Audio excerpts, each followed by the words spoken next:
Good afternoon. My name is Marissa Gillette, the Energy Storage Association's Vice President of External Relations. Thank you for attending today's webinar titled ES to EJ, Making the Connection Between Energy and the Environment, Storage and Justice. Today's webinar is being recorded and will be available at www.energystorage.org. Participant lines will be muted throughout the webinar. However, we welcome your questions and comments, which can be submitted at any time via the chat box on the left side of your screen. Following the webinar, you will receive a link to the recording and slides, as well as a brief survey regarding today's topics and topics for future webinars. Your feedback will ensure that ESA continues to provide the highest value information to you and your company. Today's speakers are Seth Mullendorf, the Vice President and Project Director for the Clean Energy Group, Elena Krieger, Director of Clean Energy Program for Physician Scientists Engineers for Healthy Energy, and finally Mike Jacobs, a Senior Energy Analyst with the Union of Concerned Scientists. Before we begin today's presentation, I'd like to remind you briefly that the registration for 2018 Energy Storage Studio Conference is open. It's produced in collaboration with EPRI, and it's designed to examine the steps necessary to successfully integrate an energy storage project and evaluate the ways companies are deploying storage to lower costs, reduce emissions, and establish a more resilient grid. The conference is going to be held in Charlotte, North Carolina on October 16th to 17th, 2018. For more information, please visit www.energystorage.org/storage studio.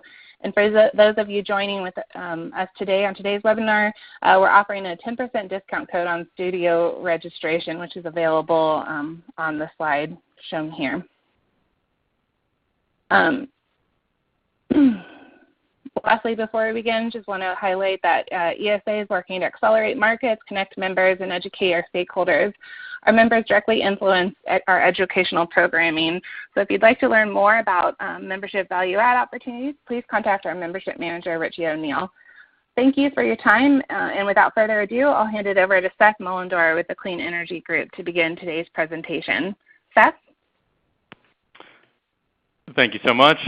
Thanks for having me here today, and thanks for everybody who's on the line joining us today. So I'm going to talk about the intersection of energy storage and environmental justice. For those of you that don't know Clean Energy Group, we are a national nonprofit organization funded by a number of foundations. We've been around for about 2 decades and have worked kind of across the clean energy landscape. We also have a sister organization called Clean Energy States Alliance that some of you may have intersected with, that works more with state energy agencies and other state-level organizations that manage clean energy funds. My work in energy storage is mainly through what we call our Resilient Power Project. This has been around for about 5 years now. Really came in the wake of Superstorm Sandy and the outages that happened across the Northeast, looking for a better, more resilient way to provide backup power to folks in emergency situations. Through this work, we work on increasing access to energy storage, solar and storage technologies for disadvantaged communities, low-income communities of color. Through a couple of different routes, we work on this at the policy level, working with policymakers at mainly the state level and local levels, trying to get the right policies, incentives, and market structures in place to increase access to solar and storage. We also work at a project level directly with community organizations and project developers, trying to get demonstration projects or projects done throughout the U.S. We're active with a number of projects throughout the United States. I'll show a slide on that a little bit later. We also do a number of analytical, we put out a lot of reports, we do a lot of webinars. More information about the project, if you're interested, is available at resilient-power.org. We also will work with a lot of larger projects through the Energy Storage Technology Advancement Partnership with Sandia National Lab. So I'm going to start things off today to give you a little bit of background about what we're talking about. So what is environmental justice? Let's start there. Just to let you know, I work with a number of environmental justice organizations through my work. We are not we are more of a technology advocacy group than an environmental justice group, but a lot of our work does intersect with the environmental justice movement, and of course there's a lot of intersection in our resilient power project and the other work that we do, making sure that technologies reach the folks that really need it. So there are a lot of different definitions about environmental justice. The one I pulled up here is from the Department of Energy. I'm going to read through this. It's a lot of words. So it's environmental justice is fair treatment and meaningful involvement of all people with respect to development, implementation, and enforcement of environmental laws, regulations, and policies. Fair treatment means that no population bears a disproportionate share of negative environmental consequences resulting from industrial, municipal, and commercial operations or from the execution of federal, state, and local laws, regulations, and policies. Meaningful involvement requires effective access to decision makers for all and the ability in all communities to make informed decisions and take positive actions to produce environmental justice for themselves. So that's one definition, and there's a lot in there. Here's another definition from NRDC, or more of a commentary on environmental justice. Environmental justice really reflects the fundamental reality that vulnerable communities are all too often subject to the disproportionate burden of pollution and contamination. And that's really the core of this, that there are communities, disadvantaged communities, low-income communities, communities of color, that are disproportionately impacted by the negative aspects of industry, of power generation, of pretty much all aspects that we face in life.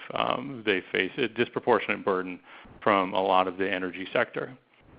And this brings me to another term that is related to environmental justice but is distinct, and that's energy democracy. And this gets more into participation in the energy transition. This comes from a center of social inclusion. Energy democracy means that community residents are innovators, planners, and decision makers on how to use and create energy that is local and renewable. By making our energy solutions more democratic, we can make places environmentally healthier, reduce mounting energy costs so that families can take better care of their needs, and help stem the tide of climate change. What we talk about with energy democracy is that everyone is included in this clean energy, this technology transition that we're currently in, that energy storage is such a pivotal part of today. So where does energy storage fit in all of this? I mentioned it a bit right there, but let's dig in on, I'm bringing up three things in specific areas. This is not an exhaustive list, but this is where I see the major intersections between energy storage and low-income communities, communities of color, disadvantaged communities. One is that these communities often suffer from higher energy burden. So the proportion of their income, their earnings that go towards paying for energy are higher than median folks, than average Americans. Two, these communities are typically more vulnerable to the impacts of severe weather and prolonged power outages. In the case of things like hurricanes, which is very much in the news right now with Hurricane Florence, and very much in everyone's mind from the hurricane season last year, low-income communities, disadvantaged communities tend to be the ones that live in some of the flood zones, the low-lying coastal areas and areas near inland where a lot of the flooding can occur. There's a lot of other examples of this as well for different types of disasters and outages. Three, disadvantaged communities are disproportionately burdened by harmful power plant emissions, which is an important thing, and we're talking about health impacts here. So I'm going to go through these briefly before I hand things over to other folks today. On the energy burden, this is just real quick here. This is talking about residential systems. The important things here is to look at income type. This is low income at the top. Energy burden is over 7%. Whereas if you look at the non-low income, we're looking at around 2%. For multifamily, it's also quite disproportionate, 5% for low income and 1.5% for non-low income. These are pretty stark realities here, and it's something that everyone should be aware of. The thing that a lot of folks may be thinking about right now is, well, you know, the residential case for energy storage as far as the economics isn't there in a lot of places. So a lot of the work that we get into is actually looking at the facilities that serve those communities, such as affordable housing, multifamily affordable housing. We work with a lot of multifamily affordable housing developers, people that manage those properties. This is a case study here. We worked with Boston Housing Authority looking at the economics of solar and solar and storage for one of their properties in the Boston area. Again, there's a lot of stuff on here, but the important takeaways from our work is that the savings here, well, you can look here, demand charges are a specific portion, or quite a significant portion of their bill. With solar, even this savings is questionable. Adding energy storage, of course, bumps up the demand charge savings quite a bit. It also decreases the payback period of the project and significantly increases the net present value and the internal rate of return. So it turns out to be an economic win for this property, which brings down the cost of providing affordable housing, which is a benefit to the folks that live in affordable housing. We also work with critical communities that serve these folks, these disadvantaged communities, and other kinds of important critical community facilities, such as community centers, churches, and things like that. So it's not just talking about residential homes when we're talking about energy burdens. It's also what is the cost of providing services and being able to provide benefits to the community through commercial entities and organizations in the communities. The second area, and this is really important in the work that I do almost every day through our Resilient Power Project, is talking about the impact of disasters and prolonged power outages. The fact is that low-income communities, disadvantaged customers, are more likely to live in areas that are susceptible to storm shocks. As I was talking about, low-lying areas, areas next to bodies of water that are prone to flooding, tend to live near to hazardous industrial facilities. This is talking partially about power plants, which I know Elena is going to get into later on, but also plants that use a lot of chemical processes. So not just energy generation, but a lot of industrial facilities that can also be vulnerable to power outages, and like we saw in Texas during Harvey last year, can result in chemicals being released, chemicals burning in hazardous conditions for folks that live nearby. Also, folks in disadvantaged communities tend to live in already compromised infrastructure, so substandard housing and infrastructure that's not up to the specifications of other areas. And these types of already existing weaknesses in a neighborhood are, of course, exacerbated when you're talking about an emergency situation, particularly when it's a disaster or severe weather where infrastructure is impacted. And lastly, low-income communities, low-income folks have fewer resources and are less able to relocate to safer areas. So this means that one, they're less likely to be able to recover when they are hit by a major event, and also they're more likely to be sheltering in place, more likely to be in an area that is either where they live or nearby where they live, due to a number of reasons. One is just financial, another is lack of mobility, lack of resources to be able to find transportation to get out of the area. So they're more likely to be in place or near their home when disasters hit. So a major example of this from last year, it's still very much fresh in everyone's mind, I think, is Puerto Rico. PREPA, the Puerto Rico utility, just recently restored power to the last customer that could have power restored. That means that there's still some folks out there that can't have power restored, but most folks do have it back. There was a near miss with the hurricane this year.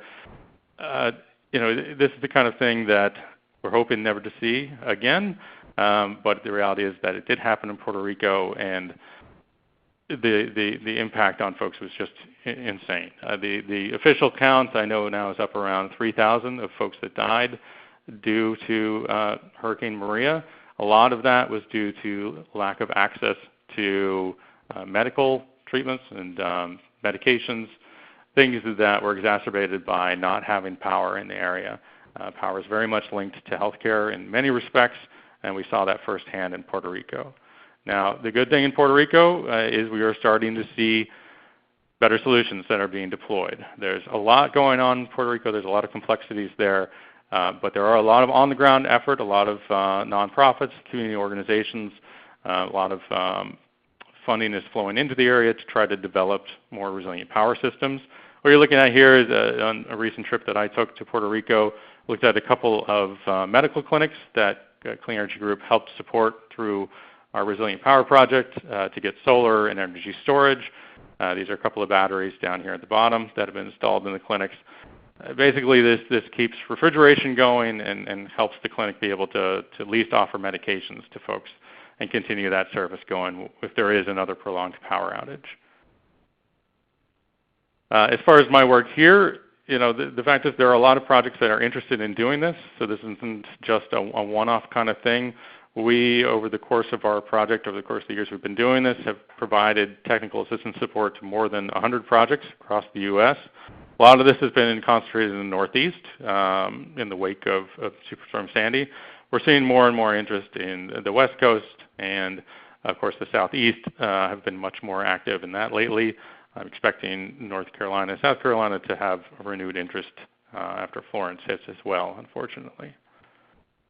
So getting into the last area here, I'm just going to talk about this briefly because Elena is going to go into this a lot more depth, and Mike is too.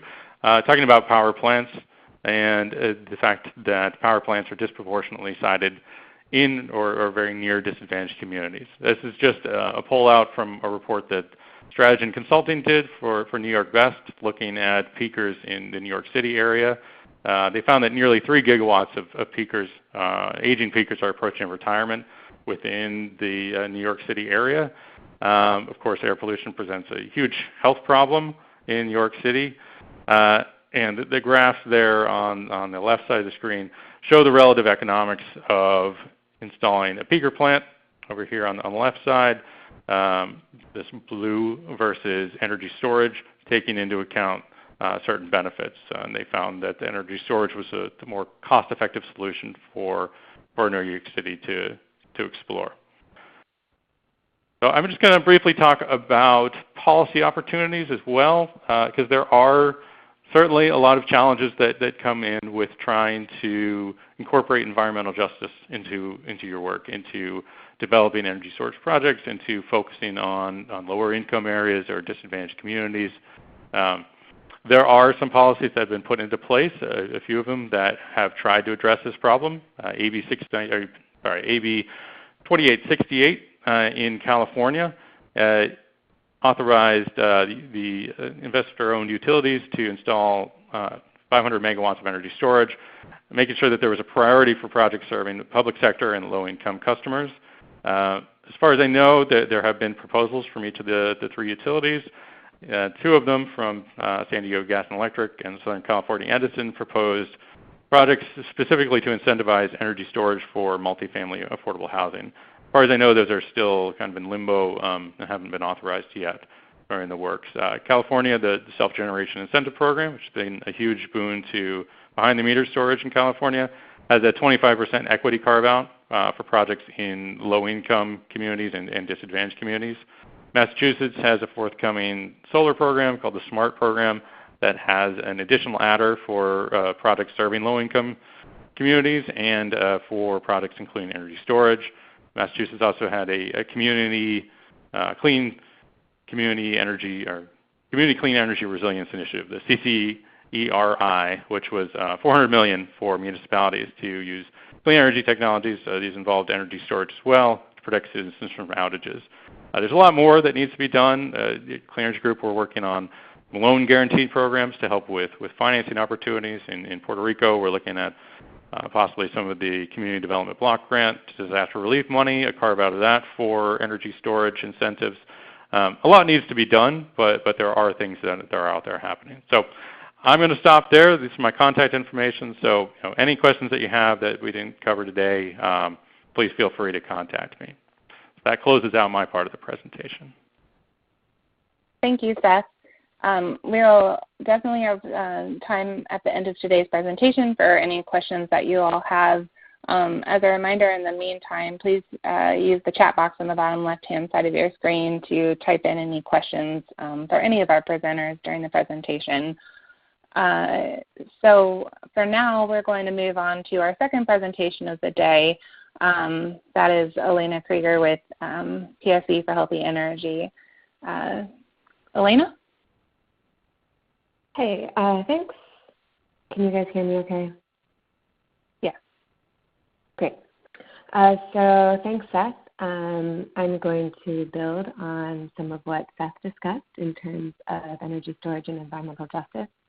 and dive a little bit more into some of the data and frameworks that we typically use to think about energy storage within an equity, health, and environmental justice framework. So briefly, a little background on PSC. We are an energy science and policy research institute based in California and New York. We do research on health and environmental impacts of energy resources and clean energy transitions. And we work with a wide range of stakeholders across the policy, advocacy, and regulatory space to try to incorporate data and science into energy policy decisions. So to build on what Seth said, I wanted to go over some of the sort of key considerations for health, environment, and equity that we tend to think about when we're thinking about energy storage. I think one of the first and sort of most obvious ones, and this has been in the California news recently, is thinking about emissions. If you are charging a battery or discharging a battery, what resource is being used, what are the greenhouse gas and criteria pollutant impacts of charging and discharging that resource. Criteria pollutants are typically health-harming co-pollutants that are produced from fossil fuel combustion. So these are things like particulate matter, nitrogen oxides, sulfur dioxide, that can both create health impacts due to direct exposure and also react in the atmosphere to form secondary pollutants such as particulate matter and ozone. These pollutants cause cardiovascular and respiratory disease and can even lead to premature death. So I think one of the last webinars from ESA was talking about, again, some of the sort of marginal emission impacts. If you charge a battery with generation from coal and discharge to displace natural gas, you'll probably be increasing your particulate matter emissions. I like to think about this as an opportunity instead of how can we optimize charging in a way to actually reduce grid-wide emissions. I think that there's some other opportunities here too, though, that are not just on the grid. So energy storage can be used to do things like displace diesel generators. And so if you are deploying energy storage, that might be meeting some grid needs, but can also take away diesel generators that are used as backup at various industrial facilities or hospitals and things like that. There's an opportunity to take off multiple pollutant sources at the same time. And typically these have lower stacks, higher pollutant emissions, and so on. And another consideration I'd like to briefly mention is also enabling EV adoption. So if you're looking particularly at polluted and vulnerable communities, many of these are overburdened with a lot of pollution from traffic. And so if you think about storage also as an enabler for, let's say, reducing demand charges at charging stations and so on, and targeting that at accelerating EV adoption in polluted and vulnerable communities, you have additional opportunities for emission reductions there. The second feature that Seth talked about quite a bit is resilience. As he noted, storage can provide emergency backup in vulnerable communities that typically don't have a lot of other resources and may suffer the most in the case of hurricanes, earthquakes, and so on. But also, I think it's important to think about things like, let's say, home healthcare systems. How can you have distributed storage that will ensure that people who need home medical systems have backup? And there are also facilities like Los Angeles has resilient cooling centers that provide cooling during heat waves. They typically have backup diesel generators that can run when, let's say, if the grid went down. And these are going to become, of course, increasingly important with climate change and more heat waves, and can be served by, let's say, storage and solar. Seth talked some about bill reductions. Of course, it is important to consider who has access to energy storage and some of the, let's say, demand charge savings. Is there access in multifamily affordable homes? And finally, I think we should probably be increasing the general conversation about materials. There's material sourcing. There's been a large discussion recently about things like cobalt, but also thinking about end of life. So there have been some pretty horrific examples, actually, of lead-acid battery recycling facilities that have caused terrible pollution due to pretty poor environmental controls on the communities surrounding them. So as we increase grid storage and electric vehicles and everything else, we're going to have a number of conversations about how to ensure that both recycling facilities and disposal facilities do not cause any negative environmental health impacts on the communities where those are located. So I'm going to dive in a little bit more into the first category we mentioned here in terms of emissions and some of the frameworks we try to think about where we could deploy storage so that it has the greatest potential co-benefits in terms of emission reductions, and when we can deploy it to similarly have some of the greatest co-benefits. So I tend to think about this in a framework of a set of metrics. Let's say we're going to be deploying some kind of energy storage to displace a peaker power plant or something like that. Think about the total mass of emissions coming from that plant, greenhouse gases, and these health-harming co-pollutants. The rate of emissions, so the marginal emissions that you get per megawatt hour of something displaced, and also of what's being used to charge your battery. The time of emissions, so are we displacing emissions, for example, on poor air quality days? Maybe we can knock off some of the pollutants on days that are already exceeding standards for things like ozone and particulate matter. And finally, location of emissions. Are these in vulnerable communities or upwind from vulnerable communities that are most likely to experience an existing burden of numerous environmental health facilities and pollution, and also vulnerable to the impacts of that pollution?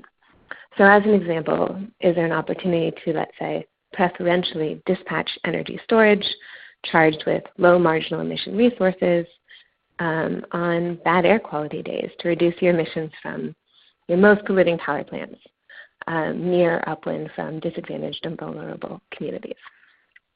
So to actually look at this on a data basis, we've done a lot of analysis here in California. This is a map of all of California's fossil and biomass power plants overlaid with California's environmental justice screening tool, CalEnviroScreen. So California has this tool called CalEnviroScreen, which incorporates environmental health burdens, so things like pollution, industrial facilities, and so on, along with demographic vulnerabilities like linguistic isolation and poverty, to create a tool that ranks all of the census tracts to identify what they consider disadvantaged communities, which are the 75% most vulnerable and overburdened. Those are red and orange in this picture. And we target a lot of our cap and trade funding, as Seth mentioned, towards investments in clean energy in these communities. But what we'll also notice is that our existing facilities, this is not just here it's power plants, but it's a lot of industrial facilities as well, are disproportionately located in disadvantaged communities. So what we have here are California's power plants, 10 megawatts and larger. On the x-axis is the CalEnviroScreen percentile for the census tract where the power plant is located. And so more vulnerable is on the right, and California designates the top 75 to 100. They're on the right as disadvantaged communities for targeted investment. And you'll see that again, the number of plants is on the y-axis, that we have a disproportionate number of power plants, again located in California's disadvantaged communities. So this provides an opportunity for investment of storage and solar to perhaps try to reduce the number of polluting facilities in these overburdened areas. Another metric that I mentioned was time of generation. So we took a deep dive and looked at the San Joaquin Valley in California, which is very polluted. Here are all of the power plants in the San Joaquin Valley, and on the left is the y-axis, is a measure of the percent of generation from these power plants on days that exceed the background ozone standards. So San Joaquin Valley has nearly a third of days that exceed the ozone standards somewhere in that air basin. But what we can see on the left here is that some of the plants are generating basically 2/3 of their electricity on days that are already exceeding the ozone standards in the area. So there may be opportunities here to deploy storage to preferentially reduce emissions on poor air quality days. Next slide. Of course, we also need to think about the emission rates. Maybe we can take off the most polluting facilities. And so here I have 3 different peaker power plants, 2 in California, 1 in New York that burns oil. And this first one, the Astoria gas turbine in New York, is discussed in the Stravagen report that Seth mentioned earlier. And what we'll see is that the CO2 emission rate, this middle column here, relatively similar between all the plants.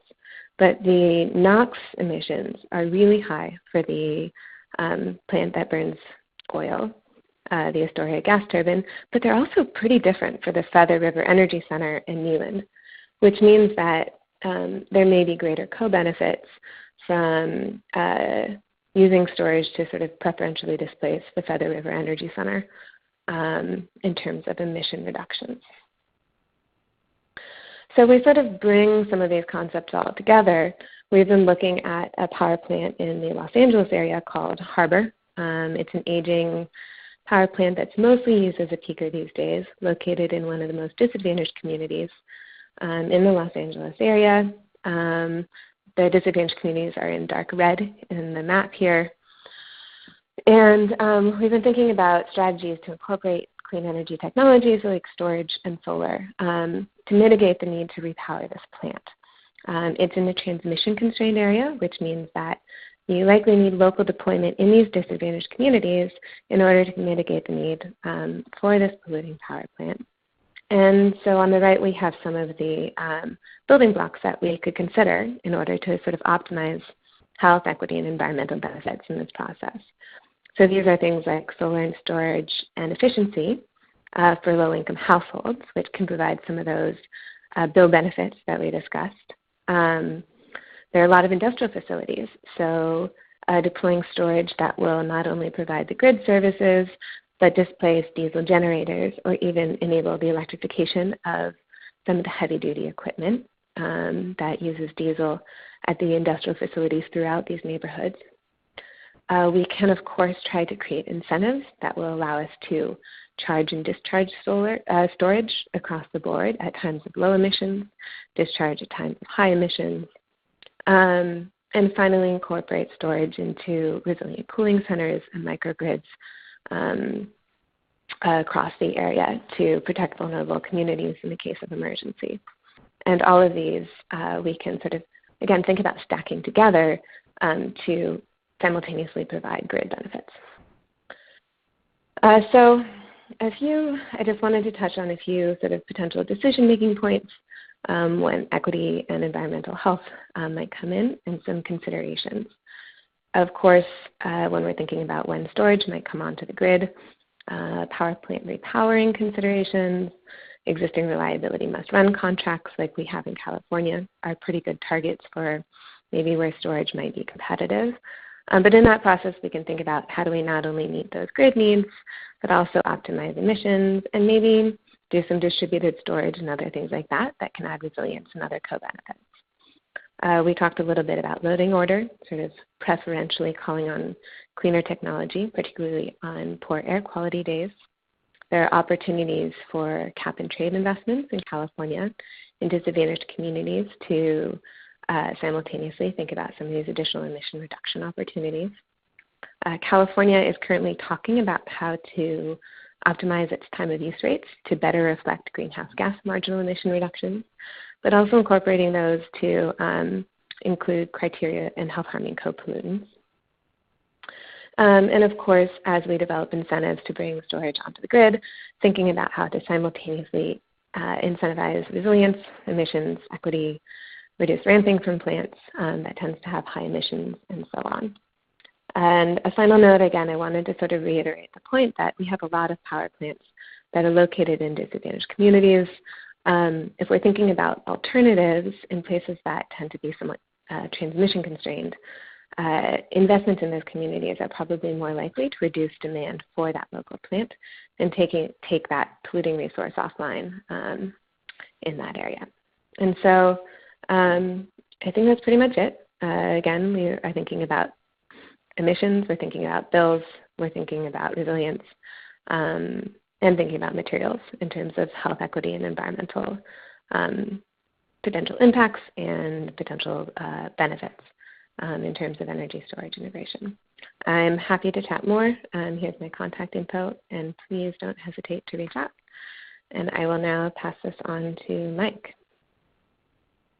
Good afternoon. It's Mike Jacobs. I'm the Union of Concerned Scientists, and I've been part of the storage industry in the past with a particular idea and goal of trying to do power plant replacement when I was in the industry. So we took this idea at UCS and developed a multidisciplinary sort of study to explore how to do this and perhaps make it a repeatable model. So I'm offering sort of an example with a little bit more detail of trying to actualize or concretize this whole concept. So we've got an organization arm in Illinois, and we wanted to illustrate the impacts of the 2016 Future Energy Jobs Act that was passed into law in Illinois that calls for some solar on brownfields, calls for some solar training in environmental justice communities, and increases the renewable portfolio standard. So we did some screening of coal plants. So there's the first difference. Our view was more pollution from dirtier plants, from longer running plants. So we took a look at the coal plants in Illinois, selected the Waukegan plant, which is north of Chicago, 680 megawatts of coal, 100 megawatts of oil-fired combustion turbine. And we wanted to see basically what it would take and what would be the economics to promote the replacement of this plant with a combination of renewable energy for the energy and storage for the reliability or capacity. So adding on, and we'd seen Elena's work and of course Seth's work previously, so we want to add on to this first to answer the question that the plant owners so often tried to argue, that you need the plant for reliability. So we conducted a power flow analysis, which is the kind of reliability study for the transmission system for that area to understand what happens if that plant is removed, or how much generating capacity or replacement or load reduction would be needed to maintain the reliability of the transmission system in that area. Like I said, this was 680 megawatts of coal, 100 megawatts of combustion turbine. And what we found in that study, which was fairly quick to do, was that if you take all that generation off, that region of Chicago, or essentially the Chicago urban area, needs 100 megawatts of some combination of peak day solar, demand reduction, or storage, so that when the demand is high in Chicago, the imports and injections into the Chicago area maintain the reliability. So this was an element power system studies are familiar with, of analyzing the reliability when you remove a plant. The other thing we did, and we continue to do in further work, is this sort of quantification and conversation with the local population that's vulnerable to the power plant emissions. So we used a couple of quantified measures of the vulnerability or the environmental justice indicators along the lines that Elena described are available. We also engage directly conversation with the environmental justice organizations around these coal plants. And in the case of the Waukegan plant, that organization is the Clean Power of Lake County. So we did this in order to sort of identify the health benefits, engage the local community, and find at what was relevant to the debate in that area so that both our report would be relevant, we would capture the things that they thought needed to be studied, and the whole thing would be, a better model or tool for repeating. So with that report's just about to come out. We've got final drafts kicking around, and we'll be sure to make it visible when it's ready. But we're trying to make this conversation repeatable. So we're preparing for a December roundtable on energy storage deployment and state policy support along these same lines. We're engaging with environmental justice organizations, both local and national. We'll do this in Chicago, in part because of this ongoing conversation about Waukegan. But we're trying to identify essentially the added value to a storage project from these health benefits that, in the sense of stacking values, but these are obviously relevant to the success of the project in a permitting sense, but in also the sense of, are there state policies that would promote storage when these are part of the values understood and the evaluation when the project comes forward. So in sum, our general picture here is storage plus renewables should be replacing fossil fuel plants. And you need to do this in a way that's most valuable as we get started. The communities near fossil fuel plants, in a sense, offer an additional reason or value for doing storage. And the arguments about how to do that, we feel we've illustrated that you can use the storage to ensure reliability. You can use the renewable energy to cut the emissions, and you can do this in a way that's promoted and accepted by the local community. So we thought this would be a sort of adding on, like I said, to the original work that Elena has done and fill in some of these finer details that come up when you get to the real concrete project. So I'm interested in fielding some questions and seeing how we go. Great. Thank you. Thank you, Mike, and thank you to all of our presenters. As a reminder, your questions can be submitted in the left-hand chat box at any time.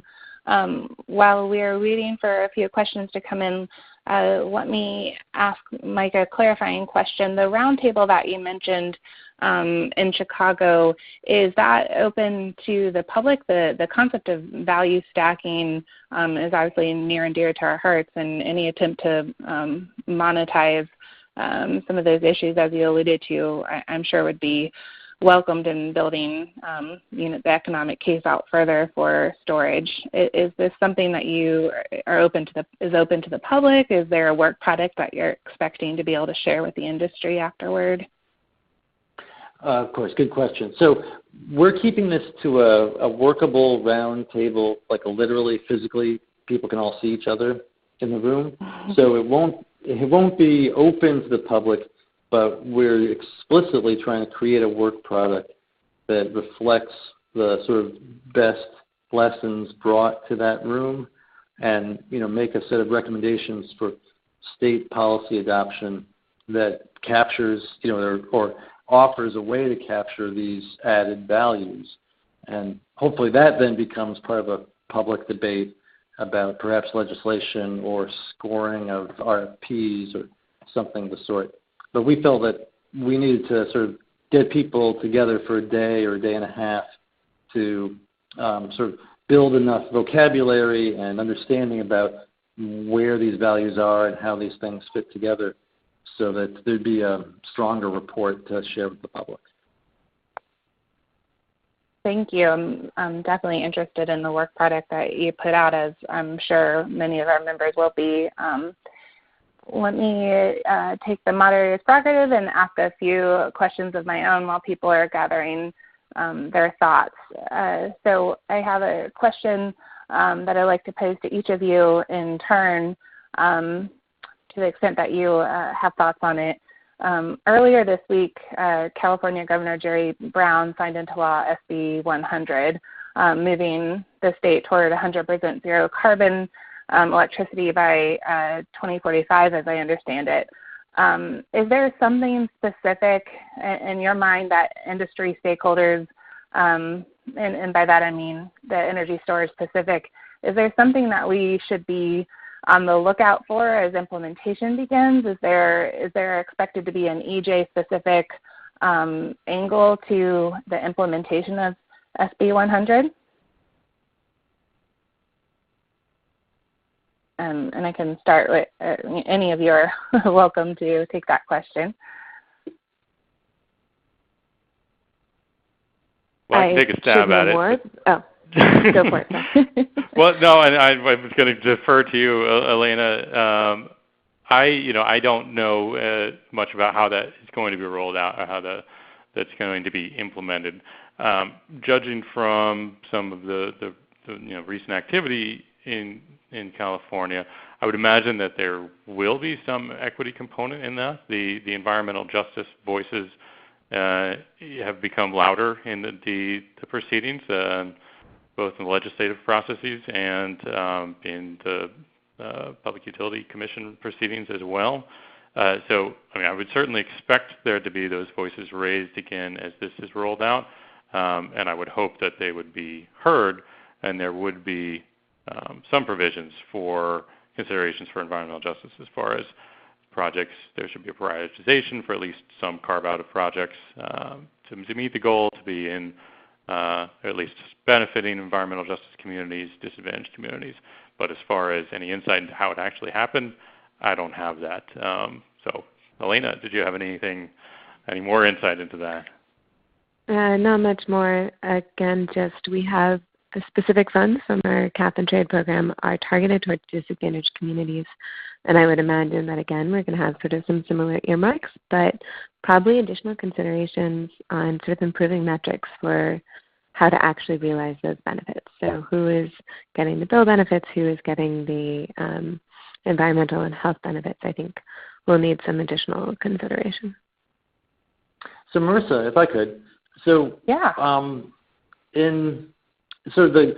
The broader implementation of a renewable future where the task is becoming more clear that it's displacing the functions of the fossil fuel plants that's the critical task for renewables plus storage. What's presently seen in California is gas plants are run because of their grid services, broadly defined. We call them ancillary services and essential services.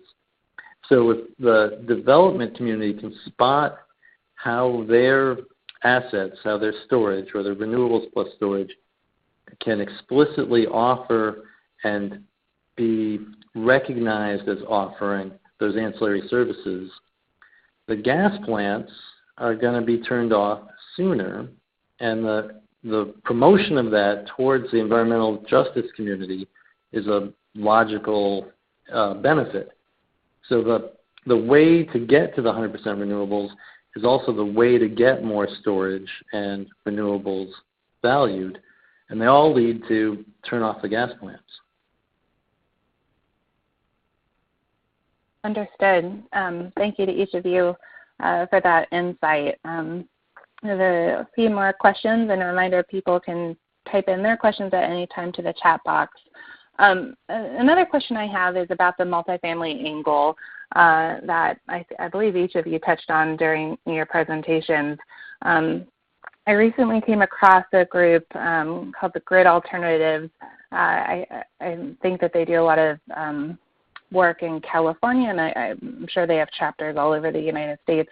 So Elena or anyone else that does work in California may be more familiar with them than I am. But it got me thinking that there's certainly a multifamily aspect to environmental justice that may be different than the EJ issue at large. Maybe if I could just start with Elena, do you have, are you perhaps familiar with the Grid Alternatives work, or another group that does similar work that you could speak to, and maybe add any additional color around the multifamily angle to environmental justice? That would be great. Grid Alternatives is awesome. They do work on low-income solar and actually manage some of the state-level funding for low-income solar.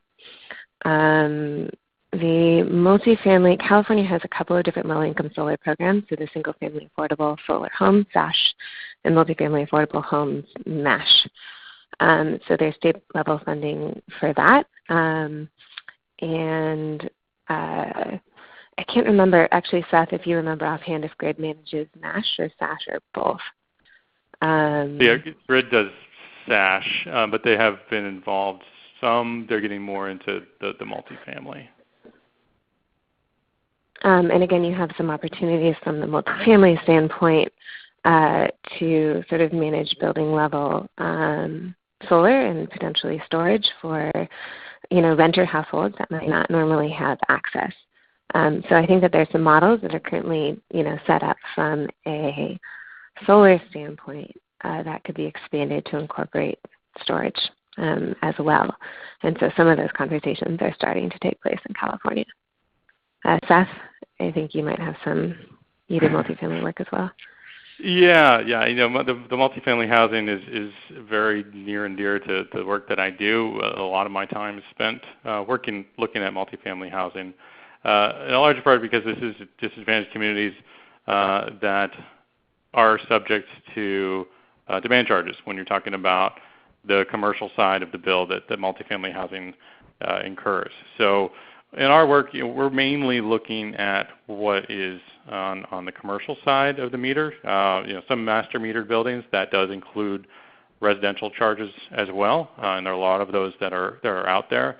But the other thing that we look at in our work is, how can we get benefits from having solar and storage to residents? In the case of solar, you can directly apply some of the savings to residential bills, and that's through those California programs, the MASH program.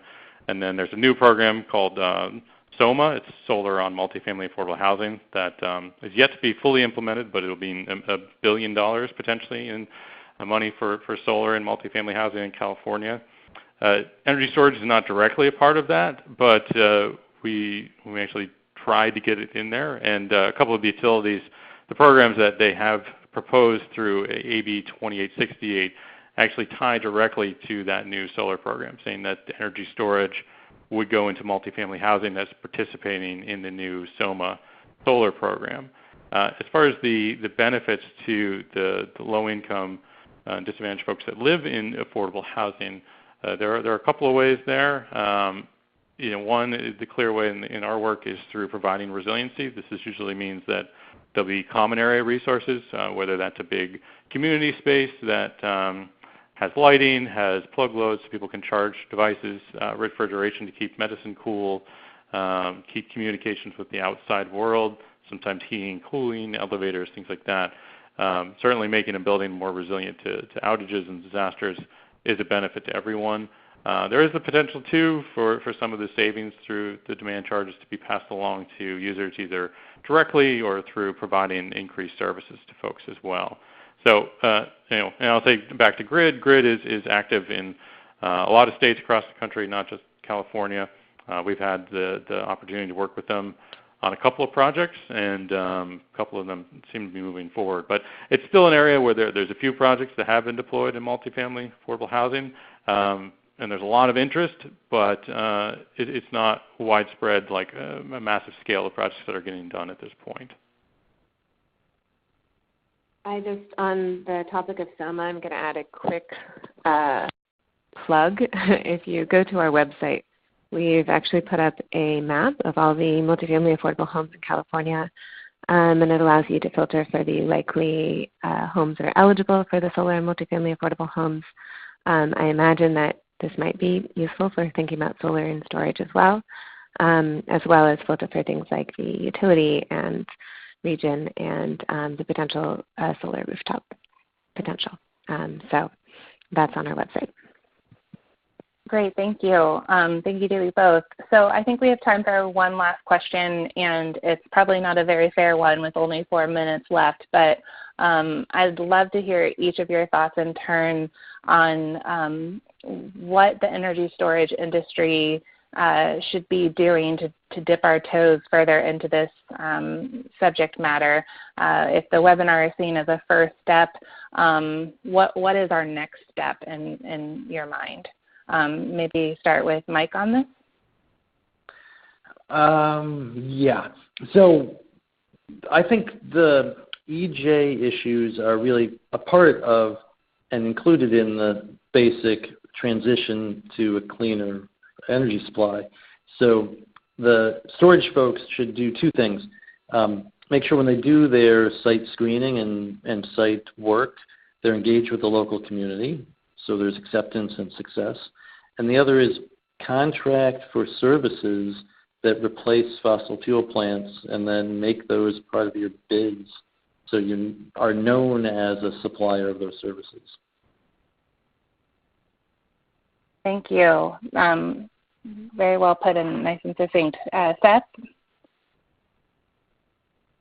Yeah, so for me, what we don't want to see with energy storage is a repeat of what we've seen in solar alone, and that is there's been some backlash about the fact that only higher end users, only corporations are getting the benefit of solar, and a lot of the incentives are going to the wealthy or industry.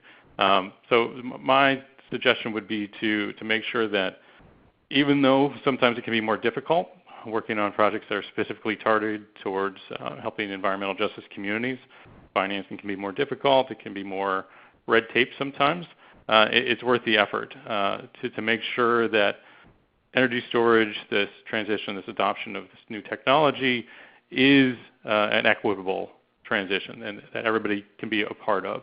Also, another thing that I've seen in the storage industry is there are niche industries and pockets, folks that specifically work on things like multifamily affordable housing. It can be more difficult, but if you know how to do it, there's value to being the go-to company that does this type of work, whether that's multifamily affordable housing or community centers, municipal buildings that provide services to low-income communities. There is a market opportunity there that hasn't been realized. It's not the first obvious choice, but it's there just waiting for folks to move into that territory. Thank you. And last but not least, Elena, any parting wisdom for the energy storage community? Just to reiterate, talk to the communities and they will come up with needs and concerns and applications that you didn't know existed. Thank you so much. I look forward to working with each of you as the energy storage industry advances and moves forward, keeping environmental justice at the front of our minds. So before we sign off, I just want to briefly highlight for those members on the phone, our next webinar is 2 weeks from today. It's a member town hall on the NFPA Standard 855 as well as the International Fire Code. The link to registration is there. During the webinar, ESA's technical lead on those two code review processes will provide a procedural update, address questions that we've flagged since our last webinar on the subject matter, and then we'll be opening up the floor to additional member questions.